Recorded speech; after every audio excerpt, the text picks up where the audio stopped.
أهلا بك مشاهدنا الكريم وحلقة جديدة من آخر إنذار. الحلقة النهاردة عن الحروب. كترت قوي الحروب في أيامنا دي. يعني الشرق الأوسط بتاعنا مليان حروب، في كل بلد تلاقي حرب. العراق تلاقي حرب، ليبيا تلاقي حرب، أفغانستان، إيران، السودان. حروب كتيرة في أماكن كتيرة، مع انه يعني معاهدات سلام ومؤسسات كتيرة بتدعو للسلام، لكن العالم في دمار. زمان في الحرب العالمية الثانية كانوا يستخدموا الأسلحة العادية، يعني البنادق والرشاشات والطيارات، ومع ذلك مات ملايين. بيقول لك في الحرب العالمية الثانية مات حوالي 70 مليون شخص. كان بالأحرى دلوقتي العالم مليان أسلحة دمار نووية. بيقولوا إنه في العالم في أسلحة دمار نووية تكفي لتدمير هذا العالم كله، الكرة الأرضية، حوالي 6 مرات. يعني لو كم واحد بس كده اتجن في مخه وداسوا على شوية زراير أو خدوا قرار عشوائي كده أهو، العالم ده كله يتدمر. أنت حضرتك تلاقي نفسك في مكانك كده بتسيح. طب هل ده آخر إنذار؟ هل ربنا عايز يقول حاجة من خلال الحروب اللي حوالينا اللي منتشرة في أماكن كتيرة في العالم؟ تعالوا مع بعض نشوف فيلم قصير جدا، فيديو كده قصير، وبعدين هنكمل كلامنا عن الحروب.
أهلا بك يا دكتور عادل. اهلا، ازيك يا اخ باسم؟ دكتور عادل، أخبار مزعجة من كل مكان وحروب كتيرة منتشرة حوالينا، فعايزين نفهم حضرتك، هل الإنجيل قال إنه في آخر الأيام هتكون في حروب؟ الرب يسوع اتكلم طبعا في آه. الكلام ده في الايام، نتكلم عن الايام الاخيره. انجيل متى اصح 24 لما قال لك عدد 6: وسوف تسمعون بحروب واخبار حروب. في حروب وفي اخبار حروب. دايما بنقرا انه مش عارف هتحصل حرب هنا، في توقع لمشكله هنا او في مكان تاني. انظروا لا ترتاعوا، لأنه لابد أن تكون هذه كلها، ولكن ليس المنتهى بعد. لما بتقرب كمان النهاية بربطها بسفر الرؤيا. ليه بنقول إنه آخر إنذار؟ لأن ده مرتبط، اللي احنا بنشوفه بيقربنا للي هيحصل في سفر الرؤيا بعد اختطاف الكنيسة. هنا في سفر الرؤيا أصح 6 يقول لك على طول: ولما فتح الختم الثاني، يعني على طول بعد سلام مزيف هتبتدي بقى الدماء تشتغل وتغطي الأرض. سمعت الحيوان الثاني قائلا: هلم وانظر.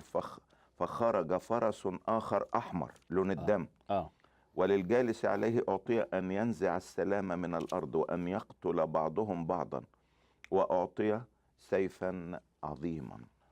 يعني حضرتك عايز تقول إنه الفرس الأحمر مهم. يعني حروب. حروب وسفك دماء بطريقة لدرجة ان في مكان تاني في سفر الرؤيا يقول لك الدم وصل الى لجم الخيل. حاجة صعبة جدا آه. جدا. يعني كل الحروب اللي حصلت واللي بتحصل في هذه الأيام يعني مجرد إنذار أخير للناس، تمام. وبعدين بعد اختطاف الكنيسة الفرس الأحمر وحروب توصل الدم إلى لجم الخيل. تمام. يا دكتور يعني إيه اللي بيخلي الناس تحارب بعضيها مع إنه الخير كتير في أيوة. البلاد يعني؟ أيوة. يعني أنا سمعت يعني تقرير مرة بيقول لك لو الفلوس م.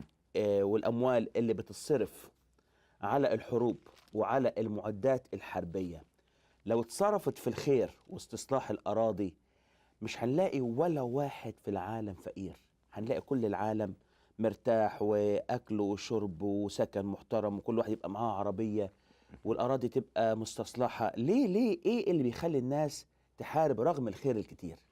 مرة قريت انه الشرق الاوسط عندنا ما بيشتري طيارات نفاثة، قالوا الطيارة الواحدة تمنها يبني قرية كاملة للناس اللي هم بيبقوا مشردين وعايشين في العشش صفيح او في خيام. آه لكن ده طبع الانسان، الانسان يقول لك كده شرير منذ حداثته. وحضرتك الأسلحة النووية، يعني لو بدل ما أعمل مفاعل نووي للدمار لو أعمله لتوليد الطاقة الكهربائية أو يعني اه. هتبقى تمام. الدنيا زي الفل يعني. تمام. آه تقصد بدل ما اعمل قنبلة نووية. آه لان المفاعل ساعات بيبقى بيولد كهرباء او كده، لكن أنا فعلا قصدي لو كل المفاعلات النووية أو كل اسلحة. الحاجات الأسلحة النووية اتعملت للخير، يعني استخدام الطاقة النووية للخير. تمام. آه هنا شوف، اهو الكتاب بيقول لنا فين بداية الحروب، او فين الطاقة المحركة للشر والحروب بين الدول. في رسالة يعقوب اصحاح 4 أيوه بيقول لنا من اين الحروب والخصومات بينكم، يعني منشأها فين. وبعدين يشاور يقول اليست من هنا من لذاتكم، اللي هي الرغبات الدنيئة اللي جوانا المحاربة في أعضائكم، تشتهون ولستم تمتلكون، تقتلون وتحسدون ولستم تقدرون أن تنالوا. حرب تبتدي فيها خسارة للطرفين وما بتنتهيش. مم. تخاصمون وتحاربون ولستم تمتلكون، لأنكم لا تطلبون ولستم تأخذون، لأنكم تطلبون رديا لكي تنفقوا في لذاتكم. يعني حضرتك عايز تقول انه الدافع ورا الحروب دي الجسد البغيض والذات اللي يعني بتدفع، حتى ولو يعني مش لازم حتى دول ضد دول، حتى لو شخص ضد شخص. أيوه. يعني السيطرة، الإنسان عنده حتة عايز يقتل غيره عشان يعيش. طب ما أنا تحب قريبك كنفسك. او ينهب غيره عشان يعيش. ينهب غيره، بيحس بلذة التسلط ولذة إن هو بقى الأفضل. الإحساس الشيطاني اللي هو كبرياء الشيطان والحب الأنا، دي حاجة رهيبة على فكرة. الحروب، عارف سفر التكوين مثلا أو سفر البدايات، الأرض لا ما فيهاش زحمة ولا ما فيهاش، خيرها كتير قوي. اما تقرا في اصحاح 14 كان في حرب برضه ايام ابونا ابراهيم. حرب، يجي ملوك يحاربوا ملوك. طب ليه يا جماعه كده؟ قال لك الانسان ده طبعه الشرير من بدايه الخليقه. يعني الانسان والجسد هو الدافع وراء الحرب. طب لكن ايه دور ابليس اللي مكتوب عنه قتال للناس منذ بدايته؟ ده 100% ما فيش حد ورا الحروب دي الا ابليس. ليه؟ لان يسوع هو رئيس السلام. طب يعني ابليس ولا انا؟ ما هو لا مش انت. ابليس بس مش انت. لا، ابليس مع الانسان اللي انا هو قصدي انا بعيد. يعني الجسد، انا يعني فاهم. الانسان. قصدي اقول ابليس بيشتغل مع الناس، الواحد اللي بعيد عن المسيح اللي بيستسلم لابليس، فابليس يبتدي يحرك شهوة حب الامتلاك، حب البقاء. يقول له انت كده لا مش هينفع، انت تمتلك غيرك، تسيطر على دي.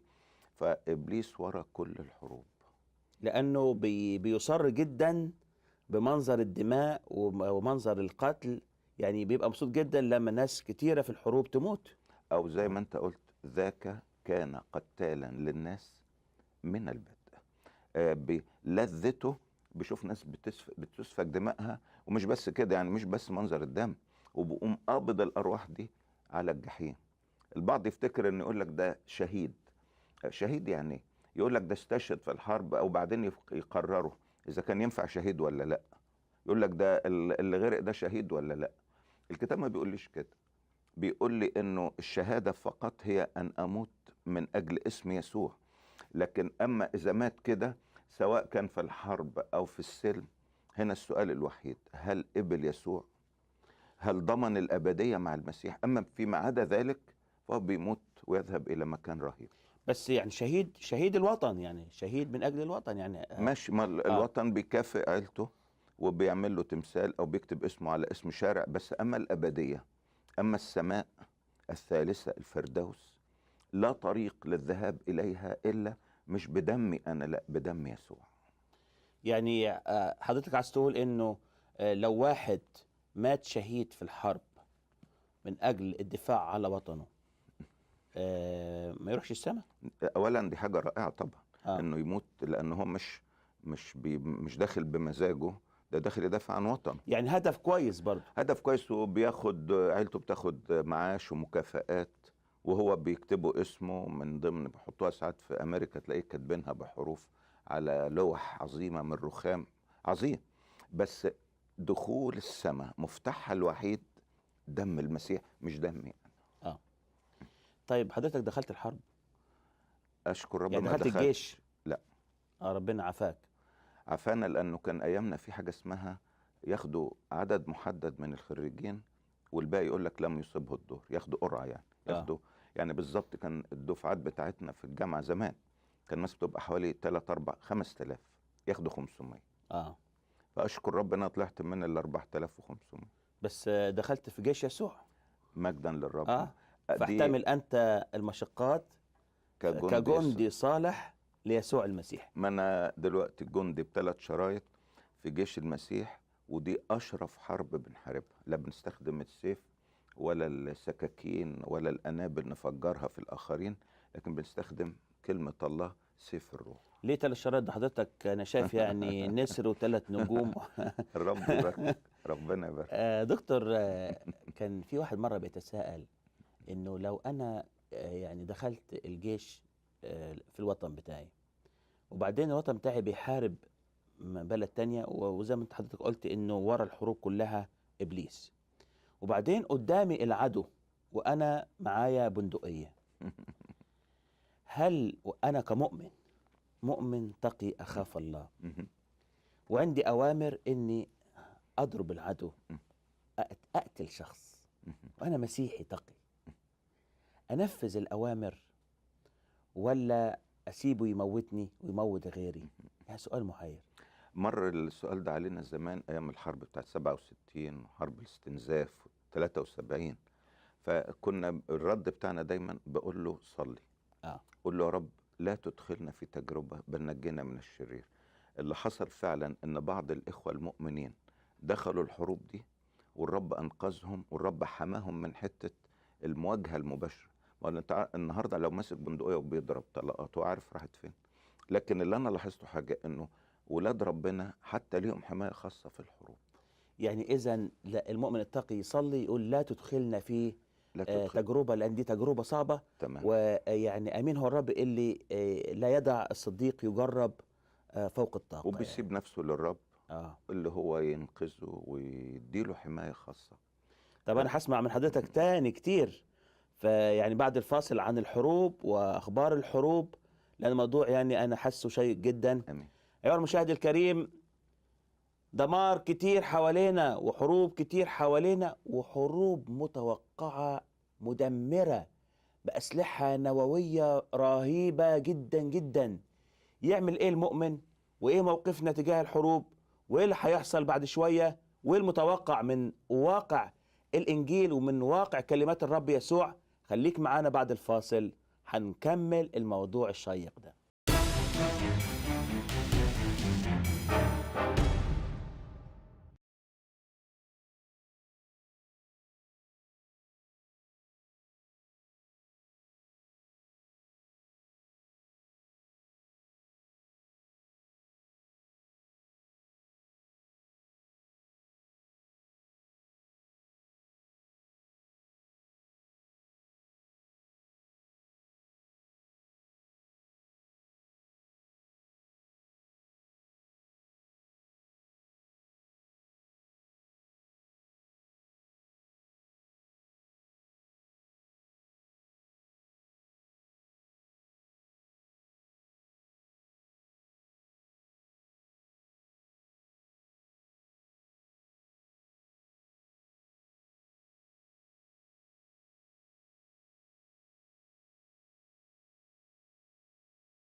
أهلا بك مرة أخرى عزيزنا المشاهد في آخر إنذار. وكلامنا قبل الفاصل كان عن الحروب. يمكن الحروب وأخبار الحروب تخليك تفزع وترتاع تخاف، لكن هل هناك وعد للمؤمن في وسط الظروف الصعبة وفي وسط الحروب؟ ده اللي هنشوفه مع خادم الرب الدكتور عادل. أهلا بك يا دكتور عادل مرة أخرى. اهلا بيك. يا دكتور عادل، لما حضرتك قريت الآية قبل الفاصل بتاعت متى 24 آية 6، وسوف تسمعون بحروب وأخبار حروب، كلام مفزع. يعني أنا لما أسمع حروب وأخبار حروب المفروض أنا أضطرب وأخاف، لكن أنا لفت نظري كلام الرب يسوع: انظروا لا ترتاعوا. انظروا لا ترتاعوا. ازاي بقى رغم الحروب واخبار الحروب والاخبار المفزعه ازاي لا ارتاع؟ ازاي ما خافش؟ كويس. نمرة واحد، زي ما المسيح قال هنا، لأن لابد أن تكون هذه كلها، يعني هو بيقول لي توقع، فما تبقاش مفاجأة غير سارة ليك. حاضر أوكي. حاضر، متوقع الحروب مهم. عشان كده خايف. كويس. يعني الكلام مناقض لبعضه.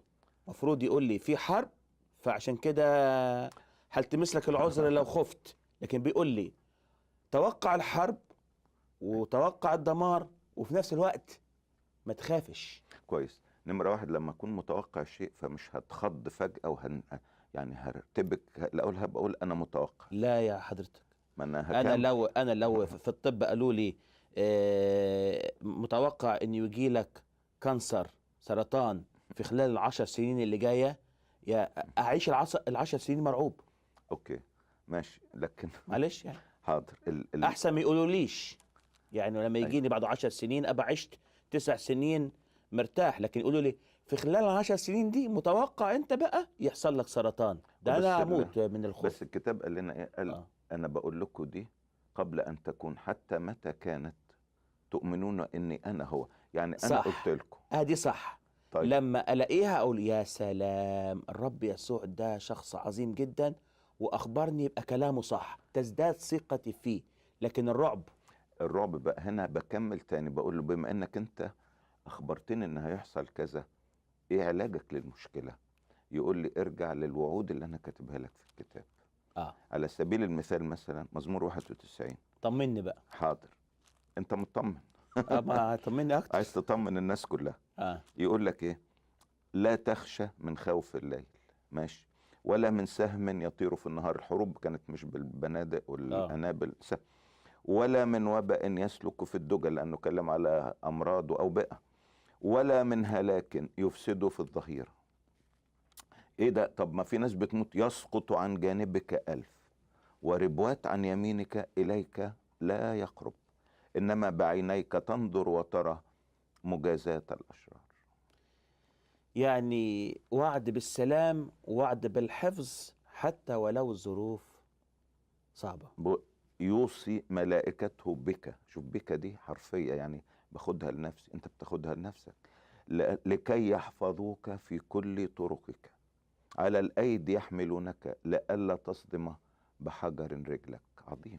لأنه تعلق بي أنجيه أرفعه، لأنه عرف اسمي. احنا اختبرناها في حياتنا كتير. كتير أوي. ياما الشيطان كان بيحاول، مش بس حروب، ممكن يحاول يعمل مشكلة، يدمر. لا احنا في الحروب.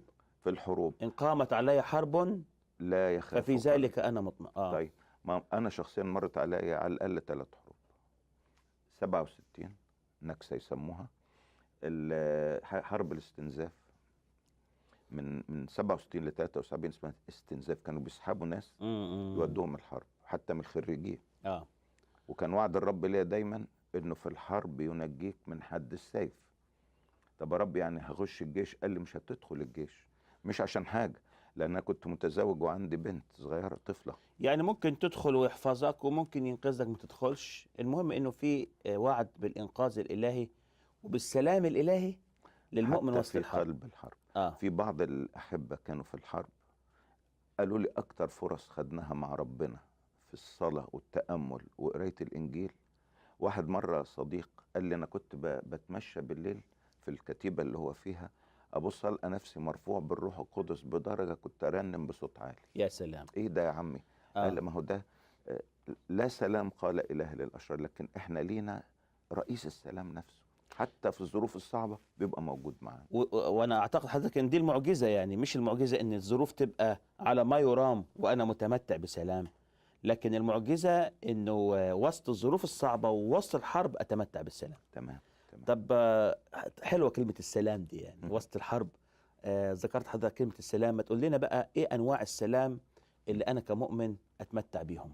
انواع السلام، في اول حاجه واخطر حاجه سلام عمودي رأسي. نمرة 2 في سلام أفقي. أول حاجة السلام العمودي ده سلام مع الله. ما أنا لما أخطأت وبعدت عن ربنا أنا دخلت في حرب معاه، أنا بتحداه. بقيت في مركز العداوه. بتحداه. أنت بتقول لازم تمشي صح، طب أنا مش ماشي صح، أنا دخلت بقينا أعداء. لكن يقول لك كده العدو ده عايز إيه؟ عايز صلح. بقيت انا عدوه ولا بقى هو عدوي؟ بقيت أنا عدو، هو مش عايز يعاديني وعايز رأيي وأنا مش قده.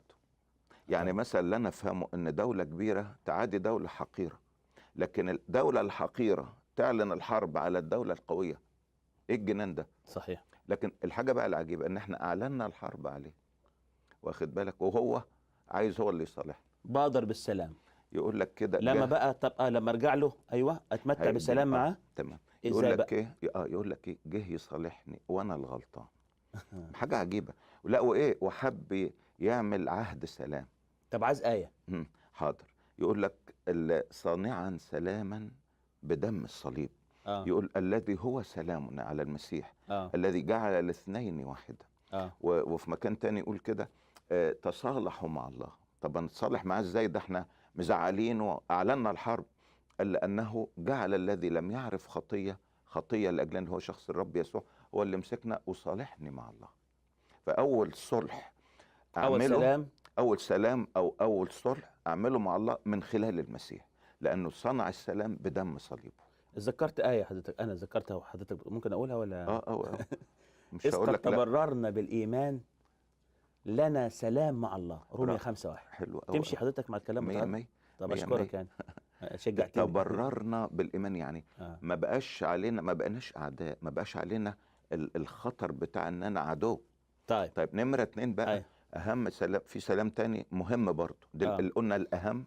سلام مع الله. الافق اللي قلت عليه سلام مع الاخرين. سلام مع الاخرين. اول خطية عملها الانسان ادم كسر السلام مع الله، زعل ربنا. تاني خطية عملها الانسان كسر السلام مع الاخرين، يقوم الاخ يقتل اخوه، اللي هو قايين يقتل هابيل. طب حضرتك سلام مع الاخرين، افرض الاخرين بيعادونا، فين السلام هنا؟ حلو. دايما لاحظت حاجه اخي باسم، انه السلام هو اللي بيربح. لو انا بعامل الاخرين بسلام، احبوا اعدائكم، باركوا لعينيكم، احسنوا الى مبغضيكم، احسن ولا عين بعين وسن بسن والبادئ اظلم. لكن برضو يعني خلينا نتوقع اني انا اكون مسالم. ايوه. والاخر قلبه شرير وابليس بيزقه فيحاربني.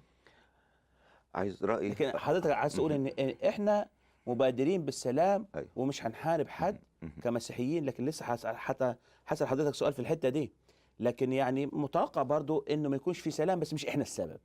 عارف، لاحظت حاجة هقولها لك. لاحظت انه اللي بيسامح واللي بيحاول يبقى في سلام مع الاخرين هو الاقوى مش الاضعف. لكن مش متوقع انه النهاية كلها في كل الاحوال تبقى سلام. حلو. حضرتك يعني متفق معايا ولا لا؟ متفق. والرب قال لنا توقع ان انت تحب العدو والعدو ما يبادلكش الحب. ممكن. طيب. لكن انا مبادرة بالسلام، سلام افقي. مفيش سلام تاني. ما هو شوف، اهم حاجة السلام مع الله، نمرة 2 سلام مع الاخرين، نمرة 3 مهم أوي سلام مع النفس اللي هو ده اللي هو لا ترتعوا. يعني ظروف يعني عارف لما ابقى شايل من واحد وقاعد بفكر اعمل فيه ايه، انتقم، هنا في حاجه بتغلي. طيب لما ابقى متوقع ان انا عملت فيه كذا، هو هيرد، هينتقم، عايش في قلق وخطر. لكن من احلى انواع السلام سلام مع النفس، وسلام حتى وسط الظروف الصعبه زي ما حضرتك قلت. وسلام وسط الظروف، يعني مش لازم يكون في شخص ظروف صعبه وده تدعو الى الخوف، السفينة والبحر هايج، والرب قال لهم لا تخافوا. تمام. طيب عشان بس الوقت بتاعنا، حضرتك الرب يسوع مرة وصى وقال اللي ما عندوش سيف يبيع توبه ويشتري سيف. ايوه.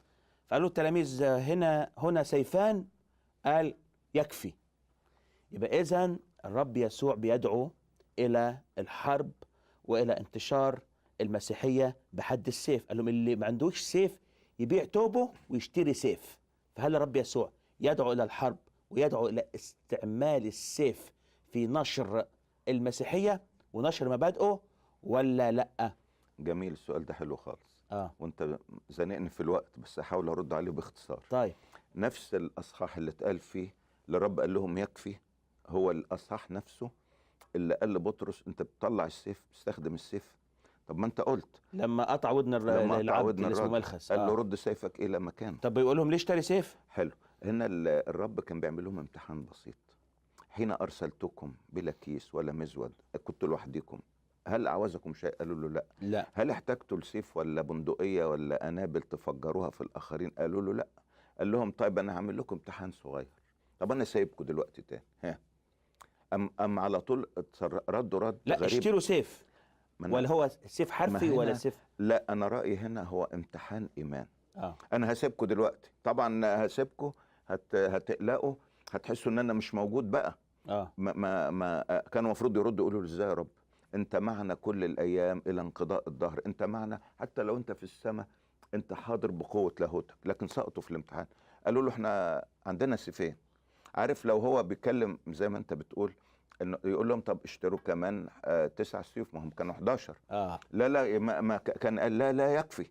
وما تنسوش برضو تجيبوا كام قنبله، واحد يحط حزام نسف على وسطه يفجر نفسه. لكن ده قال ايه؟ قال لهم يكفي، يعني قفل الموضوع ده، انتوا سقطتوا في الامتحان. بعد شويه واحد من اللي معاه سيفين راح مطلع السيف اللي هو بطرس، وراح قطع ودن رئيس الكهنه، اللي قطع ودن عبد رئيس الكهنه اللي جاي يقبض عليه. عارف المفروض الرب يقول له ايه؟ برافو عليك، عفارم عليك، موت يا عدو الله، موتوا الباقيين. لكن ده بكل هدوء قال له ايه اللي بتعمله ده؟ قال له بدافع عنك. قال له انت تدافع عني؟ احنا مش بندافع عن المسيحيه، شكرا لله، ولكن احنا واثقين المسيحيه اللي بتدافع عن المسيح، هو اللي بيدافع. عشان كده قال له لا دي مش سياستنا خالص. وده اللي شفناه بعد كده، التلاميذ نشروا الانجيل ولا واحد منهم ولا دوله اتفتحت بقوه السيف. شكرا للرب من كل قلب. عزيزي المشاهد، حروب كتيرة حوالينا، لكن في وعد من الرب نفسه لا ترتاعوا. هي دي المعجزة، إن الظروف حوالينا تكون مزعجة، المفروض تفقد السلام، ويكون المؤمن متمتع بسلام إلهي غير عادي. لا تهتموا بشيء، بل في كل شيء بالصلاة والدعاء مع الشكر لتعلم طلباتكم لدى الله، وسلام الله الذي يفوق كل عقل يحفظ قلوبكم وأفكاركم في المسيح يسوع. تعال الأول اتصالح معاه وتمتع بسلام إلهي معاه. صعب عليك جدا، صعب عليك جدا إنك تكون في مركز العداوة لله.